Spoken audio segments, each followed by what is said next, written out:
Hello viewers, welcome to May-June 2010 WAEC, also known as WASI, past questions and detailed solution, general mathematics, mathematics core paper 2, part 2.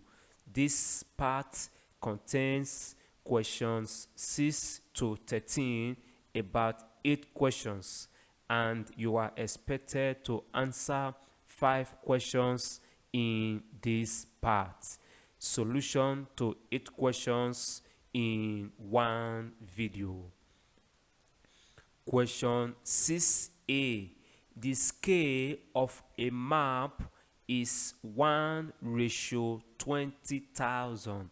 Calculate the area in square centimeters on the map of a forest which covers 85 square kilometers. Solution: the given scale means 1 cm on the map represents 20 cm on the ground. But you should know that 1 kilometer is equal to 100,000 centimeters because the area is in square units. If we express this in square, it means you multiply this by itself in this form. So area becomes what you have here, 85 times this divided by 20,000 times 20,000. Because it is area, if you express 1 square centimeter, it means here will be 20,000 times 20,000 square centimeters. That is the reason we are dividing by the product of 20,000 and 20,000. If you reduce, you have this result. When you multiply, you have 2,125 square centimeters. Question 6b. A rectangular playing field is 18 meters wide. It is surrounded by a path 6 meters wide such that its area is equal to the perimeter of the path. Calculate the length of the field. The rectangle inside is the rectangular playing field. Now, the playing field is surrounded by 6 meters wide. So from this point to this corner is 6 meters, to this corner 6 meters, to this corner 6 meters, to this corner 6 meters. So you can join all the corners together. The width of the field is 18 meters. The length is unknown. So from the way it is, you are asked to calculate the length of the field, and we are told that the area of the playing field is equal to the perimeter of the path. So we need to work with the path as well. Now from here to this place is the length L. Then this corner point is 6. This corner point is 6. For that reason, the length of the path becomes 12 plus L. You add 6 to 6 and L. Then the width of the path is 30 because from the field, the length, the width is 18. It is 18. Then the two parts from here to here 6, from here to here 6. So you have 6 plus 18 plus 6, that is 30. So from the question, the perimeter of the path is needed area of the field is needed, you have to equate both together because both are equal. Perimeter of part is 2 bracket open length plus breadth or width. So the length is 12 plus L in this form. The width is 30. You multiply the sum by 2. That simplifies to this. If you open the bracket, you have this result. Area of field is length times width or length times breadth. The width is 18. The length is unknown. Both the perimeter of the part and area of the field are equal, so you equate the two results. Next thing is to solve the simple linear equation by collecting like terms. You have it in this form.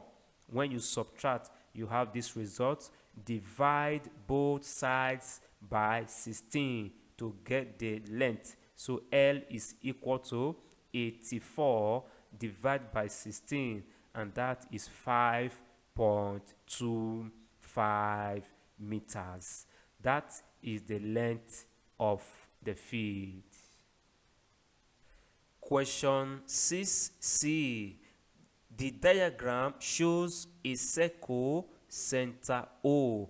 If angle POQ is equal to S degrees, that is this angle, the diameter of the circle is 7 cm, and the area of the shaded portion is 27.5 square centimeters. Find, correct to the nearest degree, the value of S.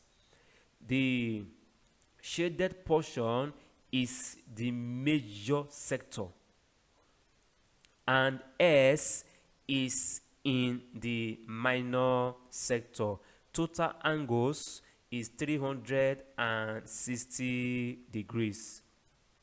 The minor sector, the angle is S. So the angle of the major sector becomes 360 degrees minus S. So area of the major sector is this. So this is the angle of the major sector over total angles times pi r squared. Area of the major sector is 27.5 equal to the angle times pi. Now radius is not given, but diameter is given. You should know that radius can be obtained by dividing diameter by 2 in this form. Because you have r squared, you multiply 7/2 by itself, so you have it twice. If you simplify these 3 terms, you have this. Now we need to clear the fractions. You multiply through by 360 times 2 in this form to clear fractions. Now we need to get this term together. That is 360 minus S times 77. So to get this term, you divide through by 77 and you have this result. If you multiply and divide the right hand side, you have this result. Now to get S needs to be positive, so you have to transfer S to the right to make it positive, and you transfer this term to the left to make it negative. If you subtract, S is equal to 102.86 degrees. To the nearest degree, S is approximately equal to 103 degrees. Question 7a. Madam Kwakiwa imported a quantity of frozen fish costing 400 Ghana cedi. The goods attracted an import duty of 15% of its cost. She also paid a sales tax of 10% of the total cost of the goods, including the import duty. You need to know that. And then sold the goods for 660 Ghana cedi. Calculate the percentage profit. This is the selling price. The total cost is needed. You know the cost initially, but from the question, the import duty, the sales tax, they are all added to the initial cost price. So by this, you need to get the total cost.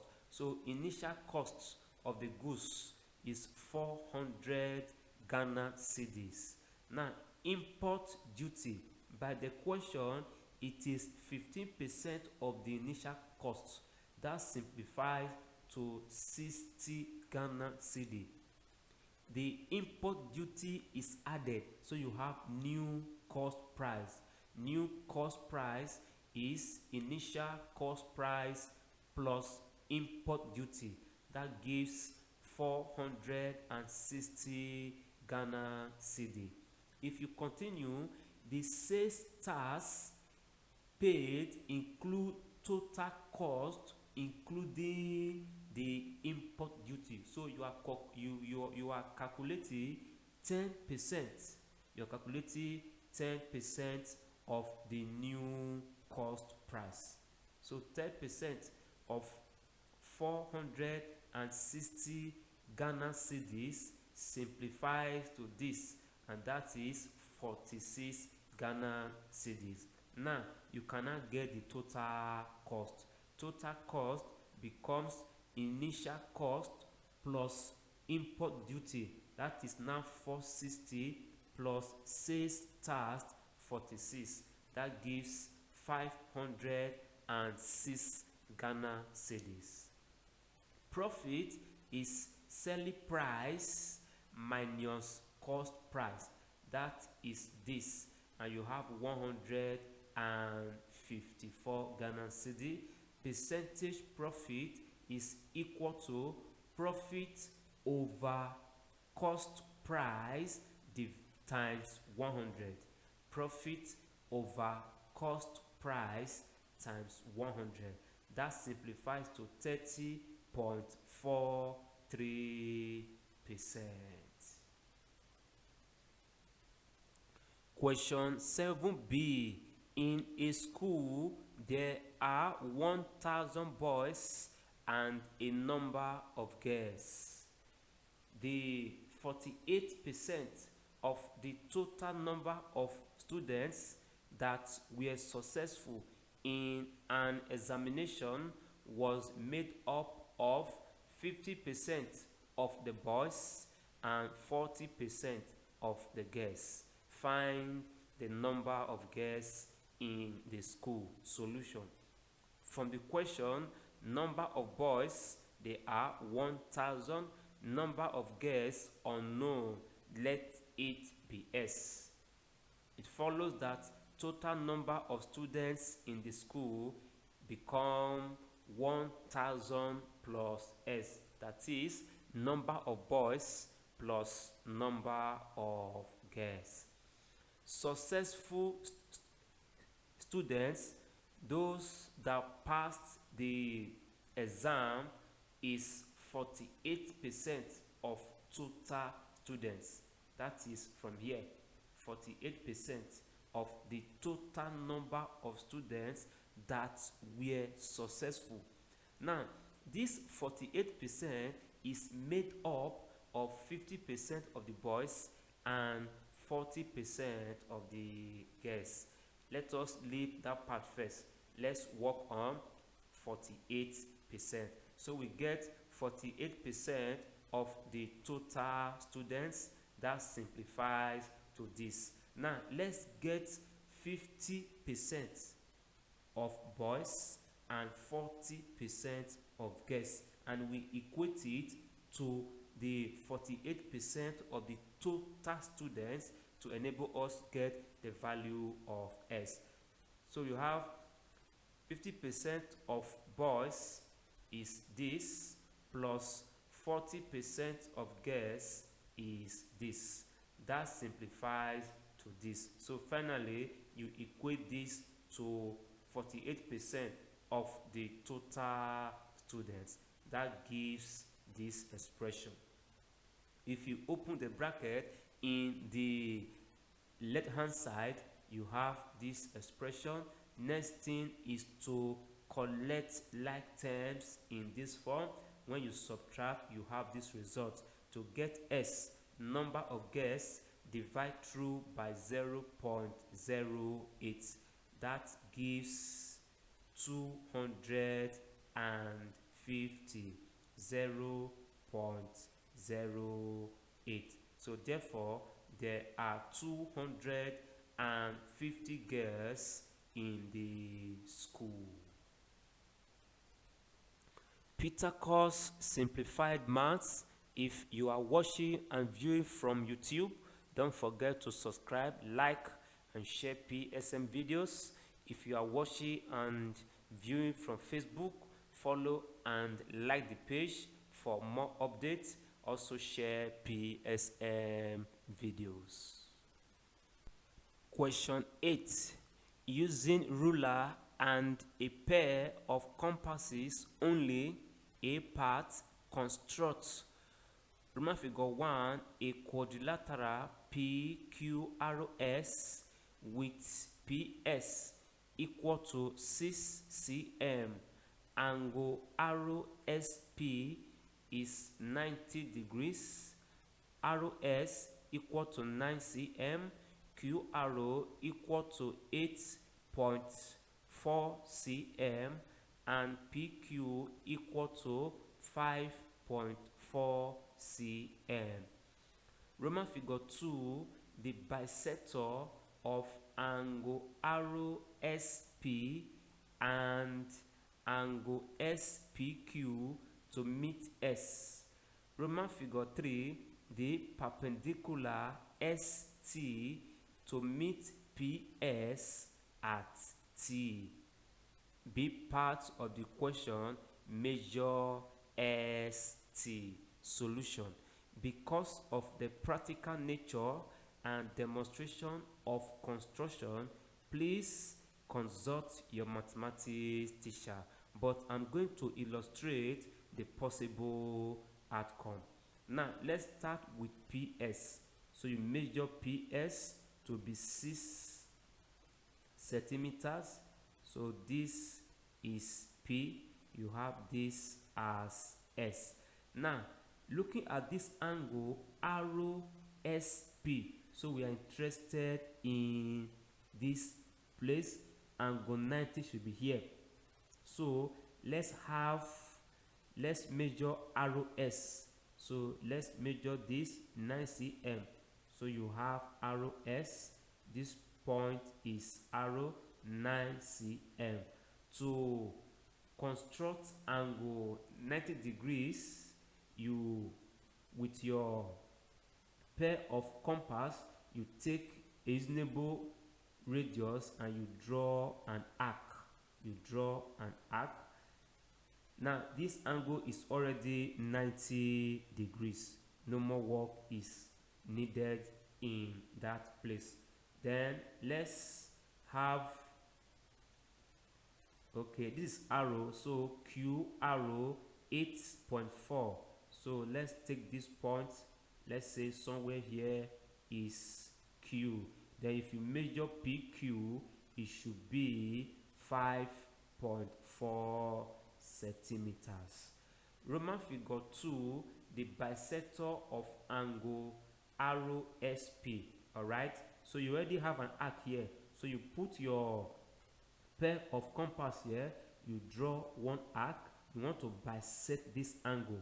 You put your arc at your pair of compass here, you draw another arc, then you bisect the angle by tracing it to the point of intersection of the two arcs.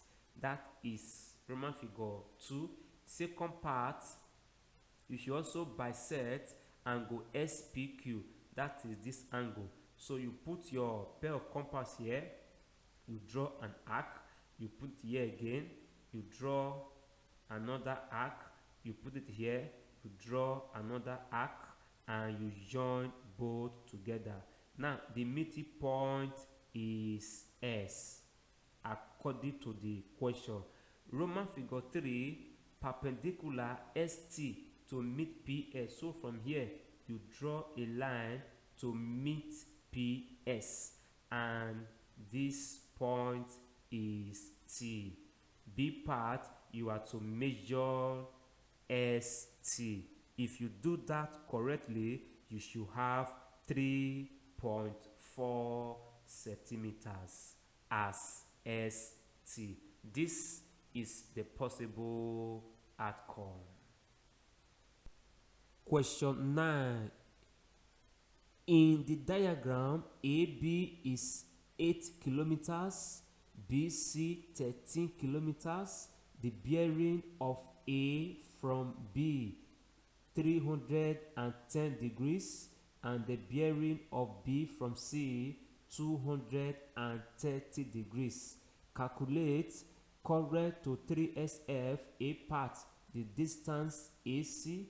B, the bearing of C from A. C, how far east of B is C? Solution. From the question, this length is known, this length is known.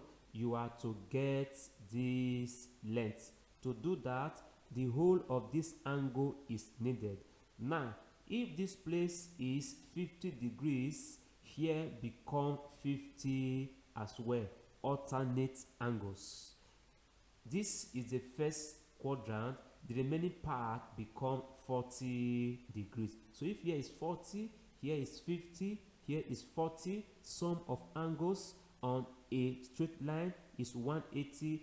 This remaining place become 50 degrees. And by implication, here is also 50 degrees. Alternate angles. With this, we can get the various parts of the question. Solution. All that I have said earlier is what you have here. What you have here from the question, the bearing of B from C is 230, and the other part, the bearing is 310 degrees. But I think we don't need that much. Let's work with the angles we have inside. Now, A part, distance AC. In triangle ABC, angle ABC is 100 degrees. That is 50 plus 50 degrees. Distance AC is by cosine rule. You use cosine rule when the side you are looking for, the angle facing it is known, and the two other sides are also known. So this is the cosine rule stated in form of AC. AC is denoted by B. The side facing angle B is small letter b. The side facing angle A is small letter a. The side facing angle C is small letter c. That is what you have here. So b squared now for AC squared is equal to 13 squared plus 8 squared minus 2 times the sum times the product of the two sides times cos 100 degrees. If you simplify further, you have this result. Further simplification, you have this result. To get B, which is AC, you need to take the square root of this term. You have it in this form, and that is 16.405 kilometers. Therefore, distance AC is approximately 16.4 kilometers to 3 SF. B part of the question, the bearing of C from A. You go to A and get the bearing of C. Here we always use 3-digit bearing, and that bearing always starts from the north. From the north, you move to that line that joins A and C together. So this is the angle that we need. Now, for us to get that angle, we need to consider the sum of these two quadrants, that is 180 degrees.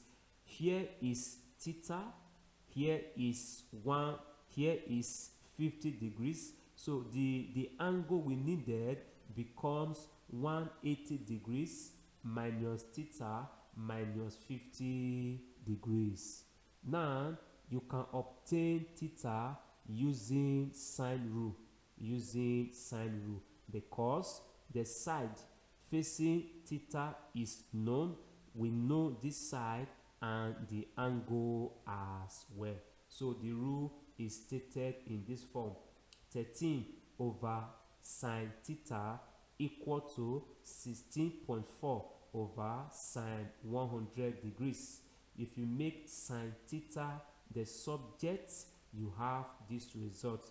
If you simplify, you have this and 0.7806. To get theta, you share the inverse of sine of this value. That is what you have here, and that gives 51.32 degrees.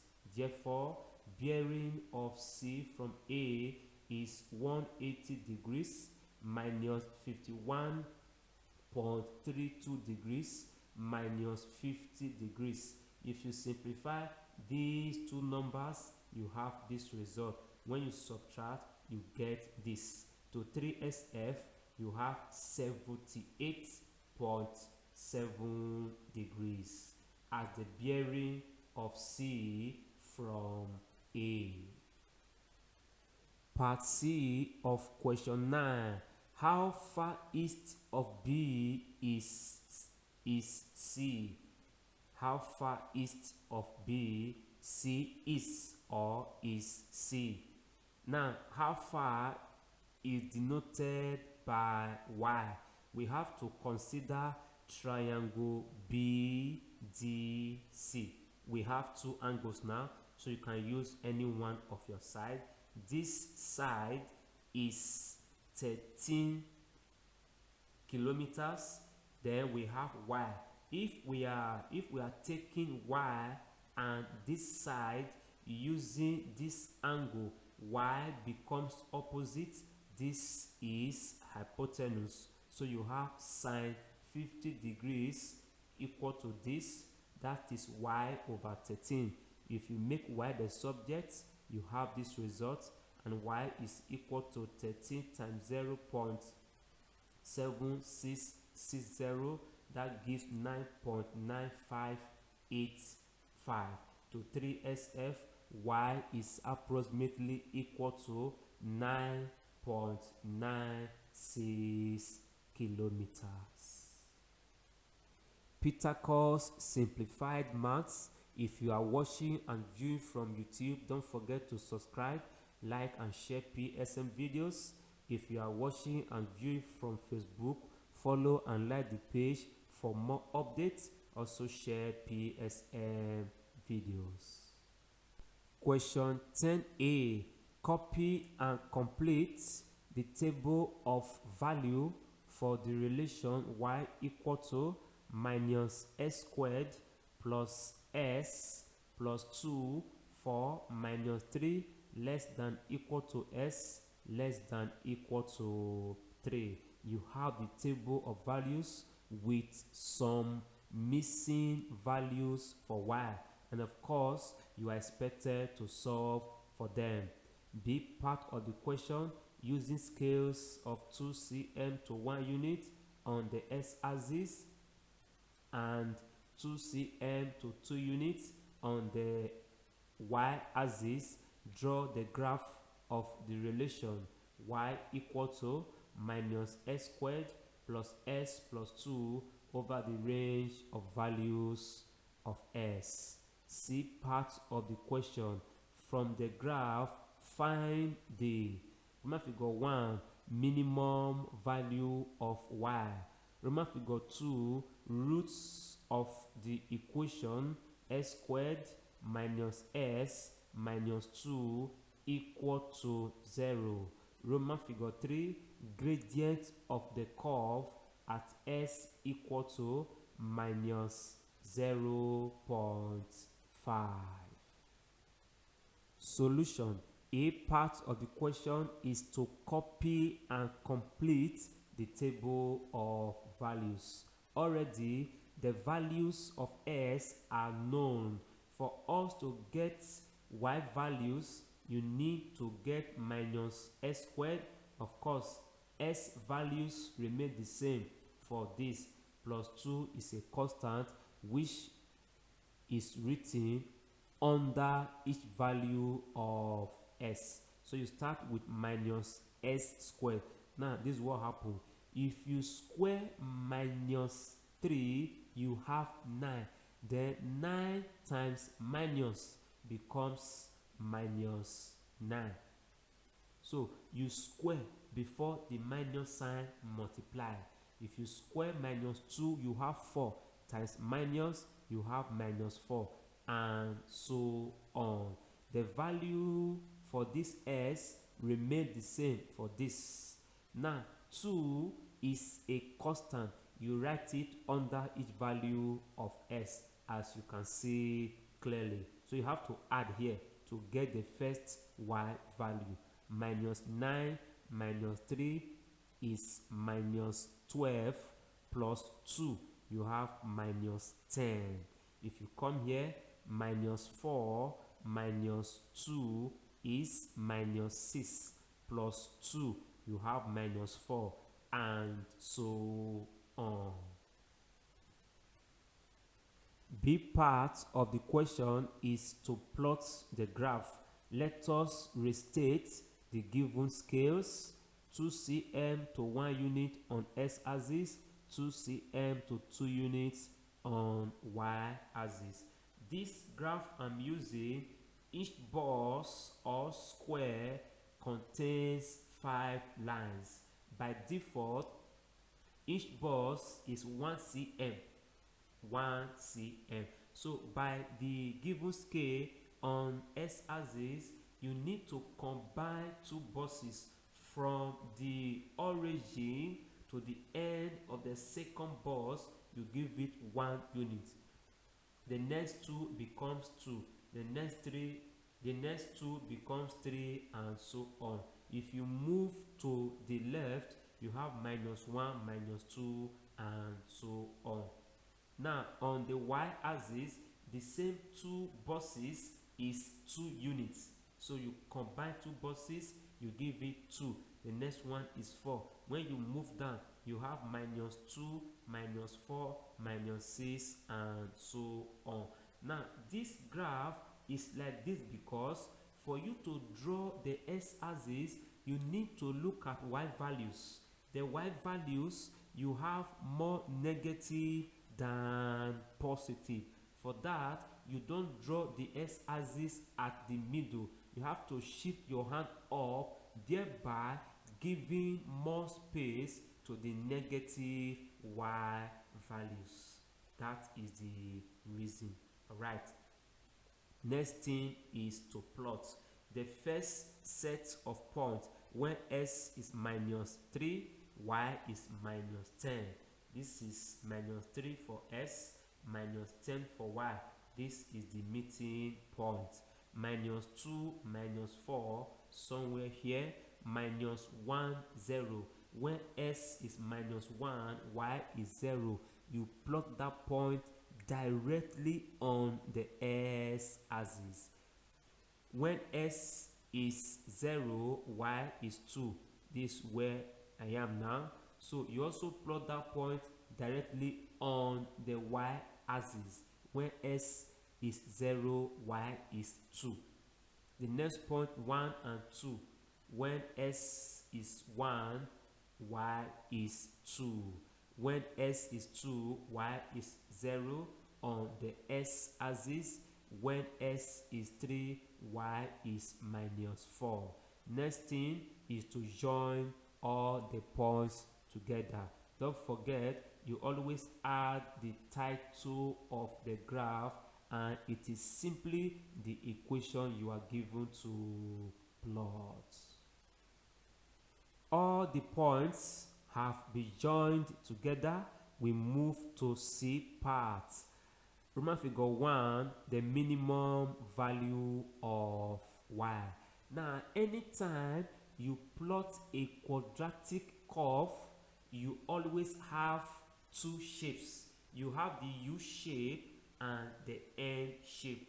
The N shape, as you can see from this question, you can obtain maximum value from the N shape and you obtain minimum value from the U shape. This curve is N shape. For that, the graph has no minimum value. Roman figure 2, roots of the equation s squared minus s minus 2 equal to 0. Now, the graph you plotted is this. You can only solve this equation using this graph if you can simplify this given equation to exactly this. To achieve that, multiply through by minus 1. So you have this result. Now, the right hand side is 0. If you replace the left hand side with y, because this equation is equal to y, the roots of the equation occur at y equal to 0. That is the point of contact of the curve with the s-axis. At that point, y is 0. And you have minus 1 or 2 as the root of the equation. Roman figure 3 of part C. Gradient of the curve at s equal to minus 0.5. By the scale you are using, one line is equal to 0.1 on the s-axis. So this point is minus 0.5. You trace it to the curve and you draw a tangent.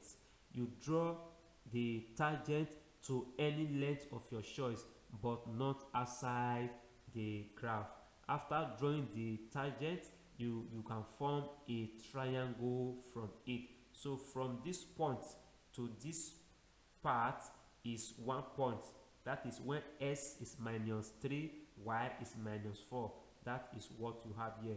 From this point, if you trace to s-axis, you have 0.8. If you trace to y-axis, you have 4. So we take this as the first point, that is s1, y1. This as the second point, s2, y2. You insert there in the gradient formula. When you simplify, you have this result. After division, you have approximately 2.1 as the gradient at s equal to minus 0.5. The beauty of this is that if you extend this your line from where I stop further and read the points accurately, your gradient will be the same as the one obtained by the voice of Pythagoras. Question 11a. In the diagram, angle PTQ is equal to angle PSR, and that is 90 degrees. PQ is equal to 10 cm, PS 14.4 cm, and TQ equal to 6 cm. Calculate the area of the quadrilateral QRST.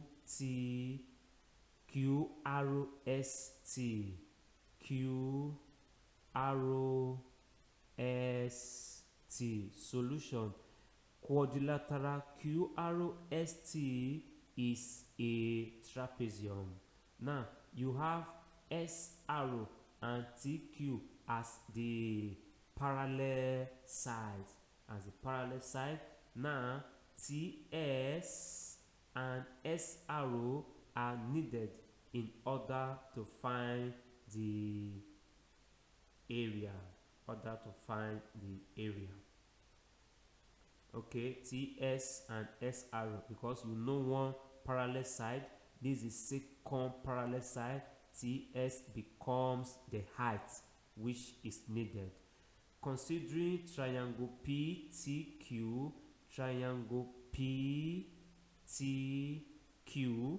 now for us to get this length, let us get PT first, subtract it from 14.5, then you get this length.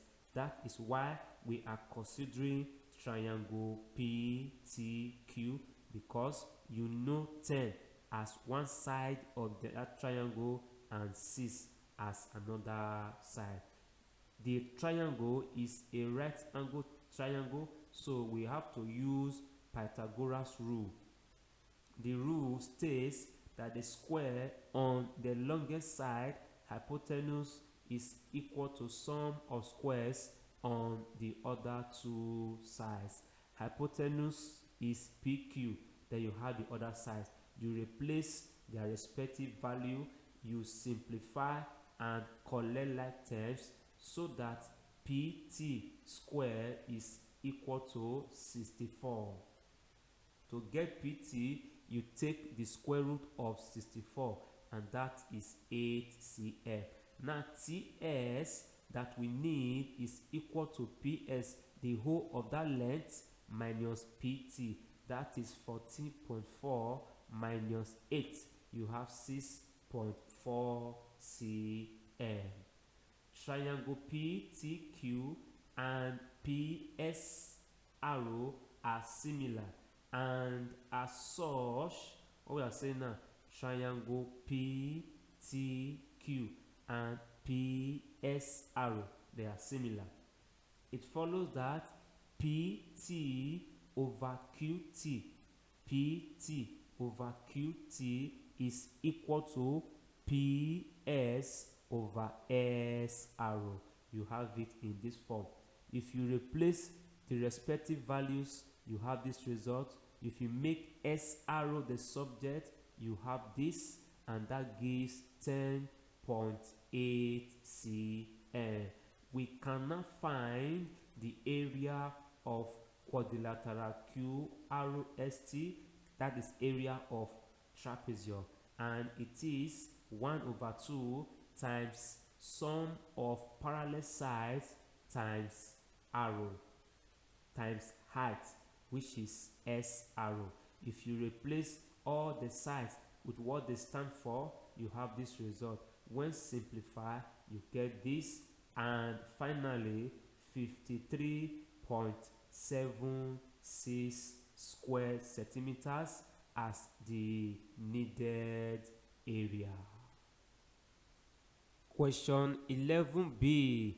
Two opposite sides of a square are each decreased by 10%, while the other two sides are increased by 15% to a rectangle.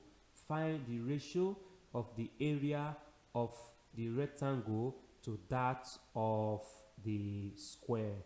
So you have the square, the side is S or any other letter. By the increment, you have rectangle that result. Now, opposite sides of a square, decreased by 10%. Total sides you have 100. So after the decrease by 10%, you are left with 90% of the sides, which is S. That simplifies to this, and you have 0.9S. Other two sides of a square increase by 15%. The total side is 100%. Increment of 15% takes it to 100, and 15% of the side S, and that simplifies to this. Ratio of the area. So let's get area of the square, that is S times S, S squared. Area of the rectangle, 0.9S times 1.15S, that is 1.035S squared. So you have area of rectangle ratio area of square. You have 1.035S squared ratio S squared.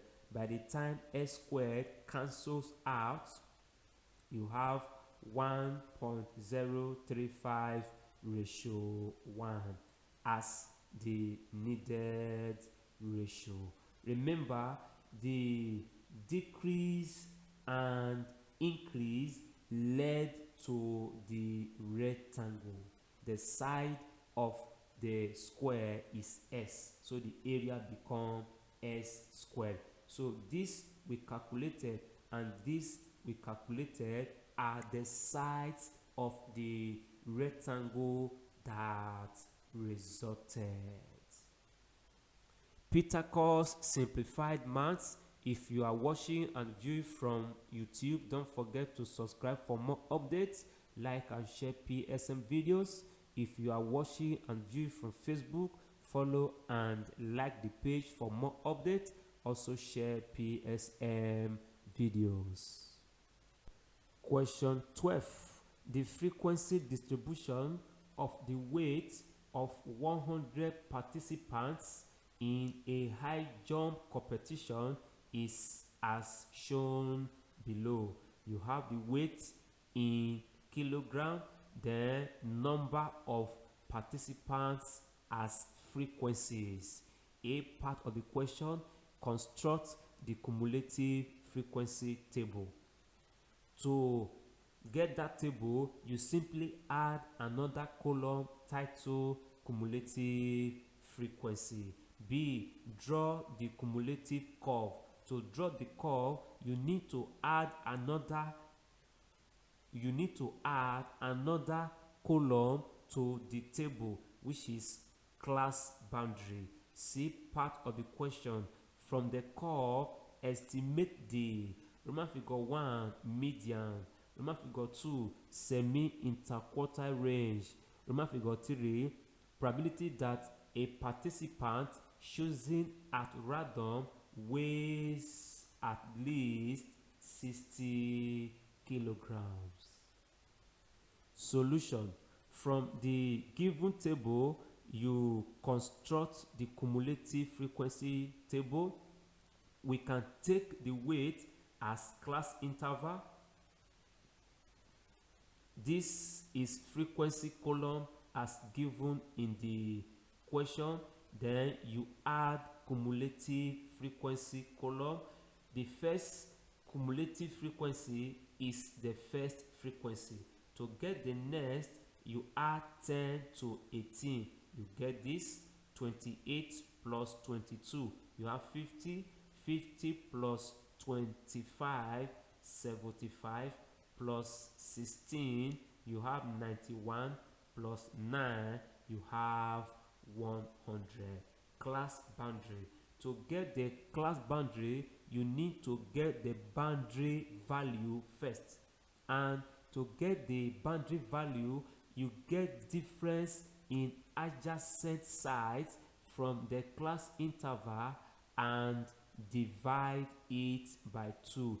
Anyone you consider the difference is 2. If you difference is 1, if you divide 1 by 2, you have 0.5 as the boundary value. The first set here, they are the lower class limits. So to get lower class boundary, you subtract the boundary value 0.5 from the lower class limit. So 20 minus 0.5, you have 19.5. 30 minus 0.5, you have 29.5, and so on. To get the upper class boundary, you add the boundary value to the upper class limit. So 29 plus 0.5, you have 29.5. 79 plus 0.5, you have 79.5. So this is the complete table needed to plot the cumulative frequency curve. To plot the curve, all that we need is the cumulative frequency against the upper class boundary. The vertical axis is for cumulative frequency and the horizontal axis upper class boundary. The scale on the vertical axis is 2 centimeters to 10 units. In other words, 1 cm to 5 units. On the upper class boundary axis, there's no special scale for it. You start with the first one. If the points are much than this, you can write them together without the space you have. But because the points are few, from 0 we have here as 29.5, followed by 39.5, and so on. If you check here, the difference is 10. So the difference is 10. It means that one line is simply 1, so that you have 29.5, 30.5, 31.5, and so on. Then on the vertical axis, you also have one line to be 1 unit. So let's plot 10 against 29.5. Now 28 is the 88th line from 20. Here is 28 against 39.5. Then 50 is located easily against 49.5. You have 75 in between 70 and 80. You plot that against 59.5. You have 91, the first line after 90. You plot that against 69.5, and you have 100 against 79.5. Next thing is to join the points together. The cumulative frequency curve is always S in shape. If you plot the points correctly, you will have that S shape, as you can see with this one. Here, all the points have been joined together, and you can see the S shape from the cumulative frequency curve. Let us move to C part of the question. Part C, figure 1, you are asked to estimate the median. Median is half of the cumulative frequency. Total there is 100. Half of it gives 50th position of the cumulative frequency. So this is the 50th position.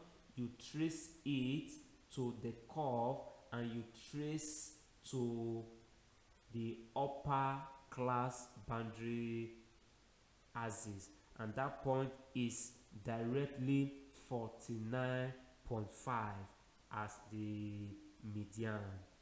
Roman figure 2, you are to get the semi-interquartile range. The semi-interquartile range is obtained using this formula. That is 1 over 2 times Q3.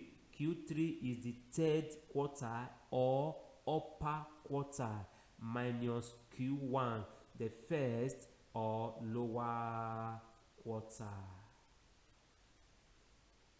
You should note that quartile divides the distribution into 4 equal parts. For that, the third quartile is 3 over 4 times the cumulative frequency. That is 3 over 4 times 100, and you have the 75th position of cumulative frequency. That is the point you have here.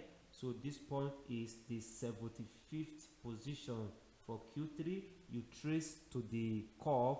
When you trace to the upper class boundary axis, you simply have 59.5. Now you get Q1. Q1 is 1 over 4 times cumulative frequency.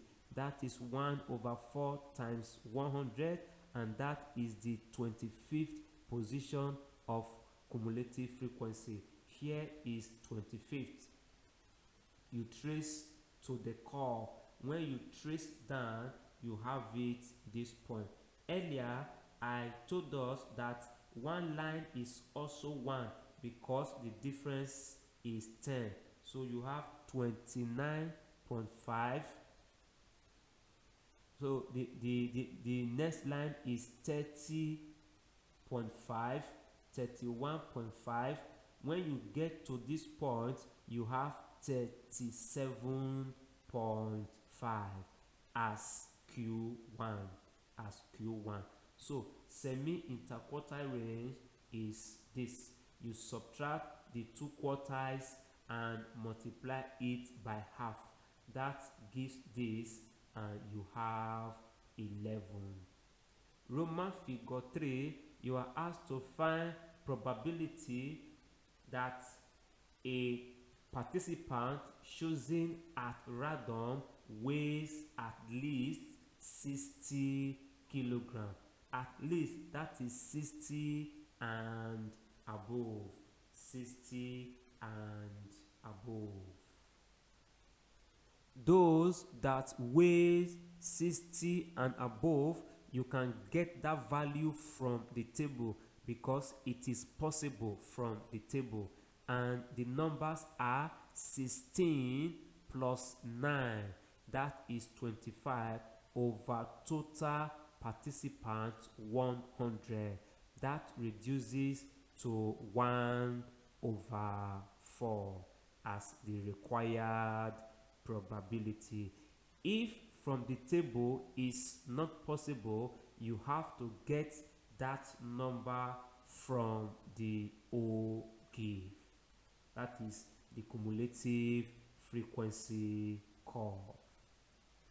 Question 13a.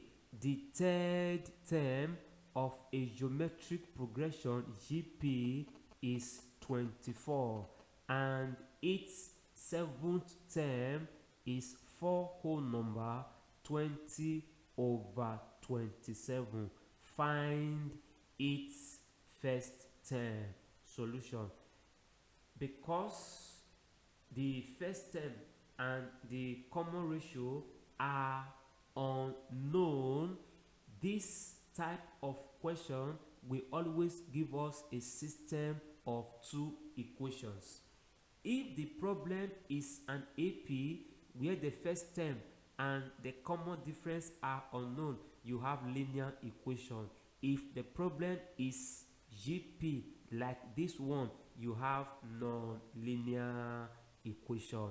This is the nth term formula for a geometric progression. From the question, the third term t sub 3 is 24. At this point, n is equal to 3. N is equal to 3. So this is the third term, equal to a times the common ratio to the power of 3 minus 1, because n is 3. The third term is 24, equal to a arrow squared. You call that equation 1.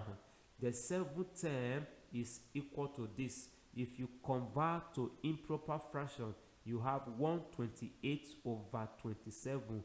At t sub 7, n is equal to 7. So t sub 7 is equal to a arrow power 7 minus 1.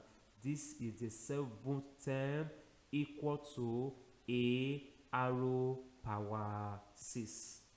The two equations, you cannot solve them simultaneously because they are not linear. You have to divide equation 2 by equation 1 because we are considering the highest power of arrow as 6. So you start with that equation. You divide side by side.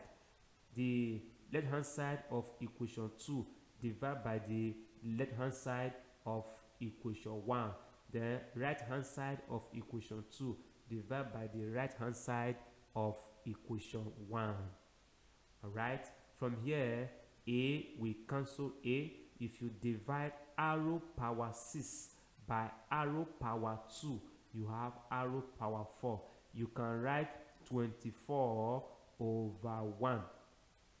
So that if you change this sign to multiplication, you invert this fraction to 1 over 24. That reduced to this, and you have arrow power 4 equal to 16 over 81. To get arrow, you take the fourth root of 16 over 81, and that is 2 over 3. You see that you are not asked to get common ratio, but before the first term, you need to get the common ratio, because considering both equations, there is no operation that can remove arrow from both equations, but you can easily eliminate a. So you eliminate a and you solve for arrow. You use any of the two equations and you get a. So to get a, let us substitute arrow value into equation 1. You have it in this form. You replace arrow with 2 over 3, then you square it. That gives this. To get a, multiply through by 9 and divide by 4. You have this result, and that is 54.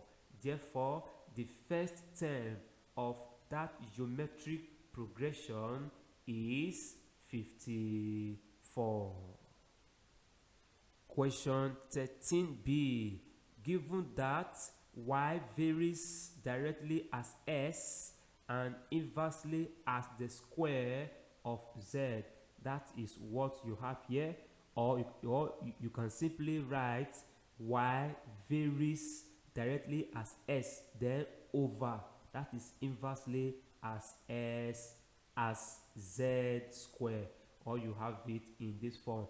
In variation, we always replace the symbol of variation with equality sign, and at the same time introduce the constant of variation to multiply the terms in the right hand side. That is what you have here. The reason while y is equal to 4, s is equal to 3, z is equal to 1 in the question is to enable you find k. So you replace y, s and z with what they stand for in this place. That leads to this point. 1 square is 1. 1 times 4 is 4. So you have 4 equal to 3k. To get k, divide both sides by 3. K is equal to 4 over 3. You need to establish the formula or equation or relation that connect y, s and z. You simply come here and you replace k with what it stands 4. That is 4 over 3 in this form. 3 is a denominator. You can break it down to multiply z squared in this form. Finally, you are asked to find y where s is 3 and z is 2. You simply come to the formula connecting both variables, which is this. You replace s with 3, you replace z with 2, and you square it. When you simplify, multiply and divide, y is equal to 1. To end this paper, there is every need for you to be saved if you are not. To be saved, you need to give your life to the Lord Jesus Christ and confess him as your Lord and personal Savior every day of your life. If you are saved already, congratulations. Live righteously and be prepared, because on the last day some will be taken and some will be left. Take good care of yourself. Stay out of trouble. Study your books. Do the needful at all times. Flee every appearance of evil. Don't defraud others to make money. Use your hands and your brain to work genuinely and legally, and the Lord will bless you. Goodbye and stay tuned.